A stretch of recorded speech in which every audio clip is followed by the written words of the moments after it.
Let's take a look at job analysis and design. The analysis and design of work requires making informed decisions about how to create and link jobs. It starts with big picture issues related to analyzing workflow and organizational structure, and turns to the more specific issues of analyzing and designing jobs. Traditionally, job analysis has emphasized the study of existing jobs in order to make decisions such as employee selection, training, and compensation. In contrast, job design has emphasized making jobs more efficient or more motivating. Informed decisions about jobs take place in the context of the organization's overall workflow. Through the process of workflow design, managers analyze the tasks needed to produce a product or service. With this information, they assign these tasks to specific jobs and positions. A job is a set of related duties. A position is a set of duties performed by one person. Basing these decisions on workflow design can lead to better results than the more traditional practice of looking at jobs individually. Before designing its workflow, the organization planners need to analyze what work needs to be done. For each type of work, the analysis identifies the output of the process, the activities involved, and the three categories of inputs. Workflow requires the cooperation of individuals and groups. Ideally, the organization's structure brings together the people who must collaborate to create the desired outputs efficiently. The structure may do this in a way that's highly centralized or decentralized. The organization may group jobs according to functions, or it might set up divisions to focus on products or customer groups. When the goal is to empower employees, companies need to set up structures and jobs that enable broad responsibility rather than performing a narrowly defined function. Managing a division responsible for a product or customer group tends to require more experience and cognitive thinking ability than managing a department that handles a particular function. Managing a functional department requires skill in managing conflicts and aligning employee effort. To achieve high-quality performance, organizations have to understand and match job requirements and people. This understanding requires job analysis. Analyzing jobs and understanding what's required to carry out a job provides essential knowledge for staffing, training, performance appraisal, and all other HR activities. An essential part of job analysis is the creation of a job description. The job description is the list of tasks, duties, and responsibilities that the job entails. These are observable actions that make it possible to measure success. A job description typically includes a job title, a brief description of the talent's duties and responsibilities, and a list of the essential duties with detailed specifications of the tasks involved in carrying out each duty. Whenever the organization creates a new job, it needs a new job description.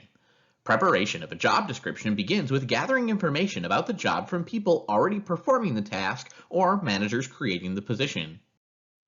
A job specification looks at the qualities or quantities of requirements the person is performing and must possess. It's a list of knowledge, skills, and abilities as well as other characteristics known as KSAOs that an individual must have to perform the job. Information for analyzing an existing job often comes from incumbents, that is, people who currently hold the position in the organization.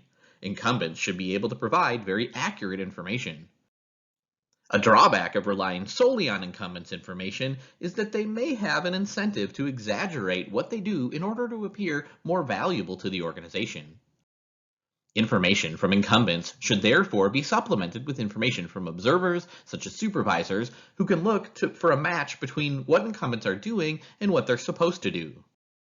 The U.S. Department of Labor also provides background information for analyzing jobs through an online database called the Occupational Information Network, known as ONET. The ONET uses a common language that generalizes across jobs to describe the abilities, work styles, work activities, and work context required for 1,000 broadly defined occupations. After gathering information, the job analyst uses the information to analyze the job. One of the broadest and best research instruments for analyzing jobs is the Position Analysis Questionnaire, known as the PAQ.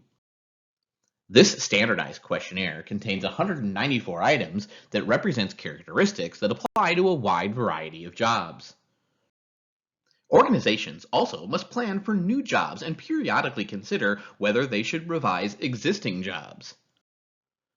These situations call for job design, the process of defining how work will be performed and what tasks will be required in a given job, or job redesign, a similar process that involves changing an existing job description.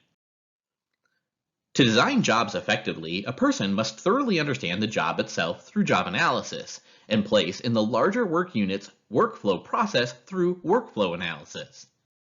In practice, the scientific method traditionally seeks one best way to perform a job by performing time and motion studies to identify the most efficient movements for workers to make. However, a pure focus on efficiency will not achieve human resource objectives. Employers also need to ensure that workers have a positive attitude towards their jobs so that they work with enthusiasm, commitment, and creativity. In job design, job enlargement refers to broadening the types of tasks performed. The objective of enlargement is to make jobs less repetitive and more interesting. Depending on the requirements of individual jobs, one way for an organization to give employees some say in how their work is structured is to be flexible about when or where employees work. Organizations can design jobs so that they can be accurately and safely performed given the way the brain processes information. Generally, this means reducing the information processing requirements of a job. Of course, the simpler jobs also may be less motivating. Employees may enjoy the challenges of a difficult job where they have some control and social support, especially if they enjoy learning and are unafraid of making mistakes. Employers can design jobs that empower workers to manage their time and focus on strategic goals.